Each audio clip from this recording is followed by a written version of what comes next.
Everybody's been mad at me because I haven't been on the fucking, the gravy train of these candidates, especially Joe Biden and Harris. The Democrats they've been nice, they've been cordial, so to speak. I don't really see them pushing their policies in any different direction. So, I think the Democrats, they got every black celebrity and shit on their team, so they just figure, tell Q to shut the fuck up and vote. And so, I ain't gonna do that. Ice Cube is speaking out. That's right, the well-known rapper and movie star is coming out against not only the Democratic Party, but also Joe Biden. And has certainly been making a lot of noise the last couple of days. He undoubtedly has a lot of leaders within the black community and a lot of leaders within the Democratic Party upset and asking questions about the timing of not only his video, but his decision to work with the Trump administration on their platinum plan for Black America. Ice Cube has been pushing a contract with Black America for many, many months, for the entire year. And he has signaled throughout the year that by the time the election happened, he really wanted to convince one of the major candidates to sign on to the plan. Apparently, he took the plan to the Democratic Party as well as the Biden-Harris campaign. They told him to shoo away and that they would deal with him after the election. And then subsequently, he met with the Republicans and the Trump administration, and they heard him out and actually made adjustments to the platinum plan that you've recently heard about in the last few weeks, to incorporate many of the ideas that Ice Cube had. And this is just remarkable. I'm certainly someone who believes that every 4 years, almost like magic, it's like the Democratic Party rediscovers that there are black people in America. And quite frankly, this has been going on for a very long time. I think people need to study history. Keep in mind that after the Civil War ended, it was Democrats who invoked the Jim Crow era.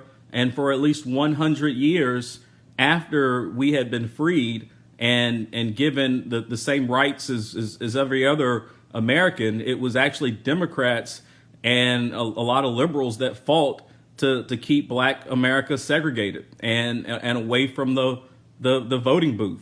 And then all of a sudden in 1964, when the Civil Rights Bill passed and we now have access to the franchise, it's almost like Democrats just rediscovered, black voters. And of course, subsequently went on to pass a wide range of social programs throughout LBJ's Great Society, which in my opinion has literally destroyed and decimated black communities. I mean, liberal public policy is the reason why you have such deep economic disparity, income inequality within black communities. It's the reason why you have a concentration of poverty and crime in certain neighborhoods. That all goes back to the housing policies enacted during the Great Society.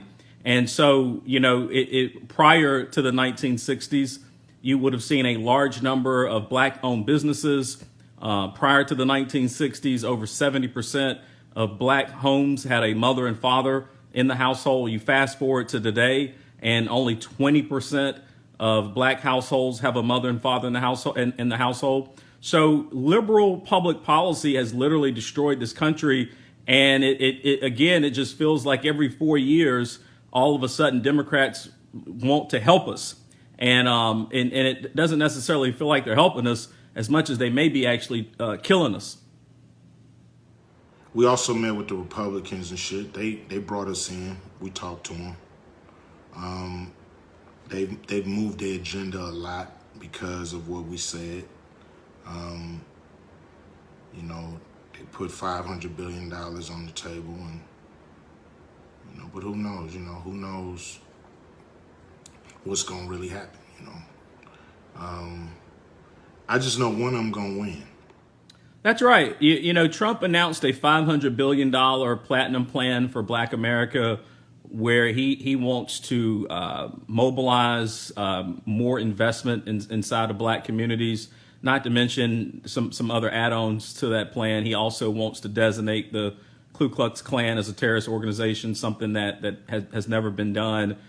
If you look at the Trump administration, they also was the first administration to actually pass permanent funding for HBCUs. Now, the federal government has been supporting HBCUs going all the way back to Ronald Reagan, another great Republican. But the funding that was being provided from the federal government was never permanent. It was always temporary and had to be debated by Congress year after year. And so President Trump actually enacted a plan to provide permanent funding. So it does feel like, the Republican Party is a little bit more open to the idea of trying to respond to these needs that or some of these demands that we see within the black community. You also consider Republican Kentucky Senator Rand Paul and some of the measures that he continues to introduce in the Senate. And granted, they don't always go too far. And so I think he's got to work on his colleagues in order to really mobilize some of the conservative policy that I think he's pushing in the Senate. But it's Rand Paul who wants to end no-knock warrants nationally. This is the reason why you have a situation like a Breonna Taylor who gets killed in her own home because of a no-knock warrant allowing law enforcement agencies to overreach. Rand Paul also wants to end cash bail. He wants to do away with civil asset forfeitures. And he also has been demanding more training and transparency when it comes to the police in this country. And so despite the narrative, and the reason why I'm making this video is because I want people to know the truth. Despite the liberal narrative that may be out there, it's not necessarily Democrats that seem to be so excited about trying to provide the actual policies that black America needs to move forward. Now, they're happy to take our vote, and they want our vote. And every year or every 4 years, they come beating on black doorsteps, asking for us to get out and save their party. But then once we actually comply and support and do the things that they ask us to do, the party's nowhere to be found after.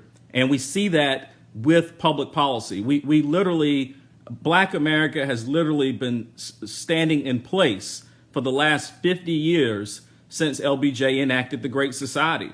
And Democrats and liberals have done nothing for black communities since then. If anything, they've done things to make it worse, like their 1994 crime bill that led to mass incarcerations, over policing in black and brown neighborhoods. They put financial incentives behind private prisons. They criminalized really low-level offenses like possession of marijuana. So if anything, what liberals have done is actually made the situation even worse for black America. I mean, Joe Biden, the Democrats, I believe they owe us. Will they do right by us at the end of the day? Who knows? I think the plan they have is they're doing a lot when it comes to safety and police and all this shit, but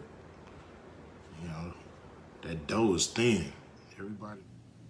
Ice Cube was right again. I mean, we're having a debate across this country about the threats to black America, and what are those threats that carry the most weight? And it seems like the national conversation right now is fixated on criminal justice, police brutality, and violence, and trying to make reforms in those areas. But when you really break it down and do the proper analysis, the greatest threat facing the black community is not the police, but it's things like health disparities, cancer, diabetes, chronic obesity, HIV and AIDS. I mean, these things are destroying our black community.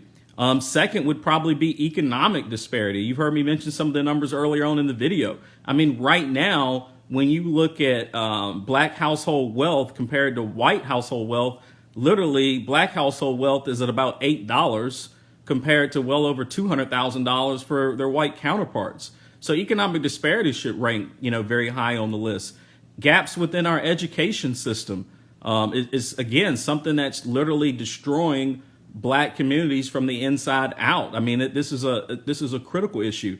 Let's look at homicides. Right now, the number 6 cause for death for a black American is homicide. I mean, when you compare that to police violence, so literally 32, if you look at it on an annualized basis, We have 32 deaths per 1 million black Americans related to police violence every single year.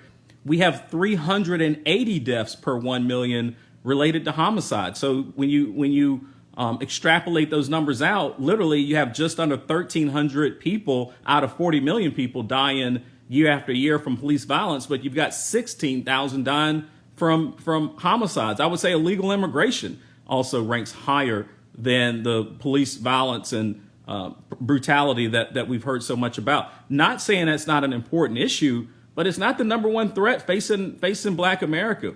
We need to be having a deeper conversation about how to close the wealth gap, the income disparities. How do we create the most effective employment opportunities for our Black and brown communities? But it's not necessarily just this hyper focus on reforming the criminal justice system. We got to make a decision, and we got to push people to do something big, and do it right now.